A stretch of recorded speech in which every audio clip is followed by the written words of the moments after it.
என்னோட பேபிக்கே நான் வந்துட்டு மித்ரான்னு பேர் வைக்கலாம் தான் இருந்தேன். அது எம்ல வரல. அவ்வளோ அந்த க்ளோஸ் டு அளவுக்கு ஹார்ட் ஆயிருச்சா? நீங்க என்ன சொன்னா நம்ப மாட்டீங்க. நான் எங்க வீட்ல வந்துட்டு லால தான் வைக்கணும்ட்டாங்க.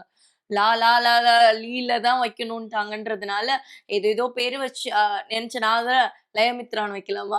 என்னென்னமோ சொல்றேன் வீட்ல. இல்ல 2 பேரா வேண்டாம். 1 ஒரு பேரா போதும் அப்டின்னோனே, சரி அப்பா எம்ல இல்லையா? ஓகே பரவால்ல. ஸோ அந்த அளவுக்கு எனக்கு மித்ராங்கிறது என்னோட லைஃப்ல வந்துட்டு ஒன் ஆஃப் த பார்ட் மாரி ஆயிடுச்சு. என்னோ அ எனக்கு வந்துட்டு மித்ராங்கிற கேரக்டர் மூலமா தான் எனக்கு இன்னொரு லைஃபே கிடைச்சது. இந்த மக்களுக்கு ஒரு லவ் இருக்கு. இப்போ வரைக்கும் ரெகக்னைஸ் பண்றது வந்துட்டு, நீங்க மித்ரா தானே அப்டின்ட்டு.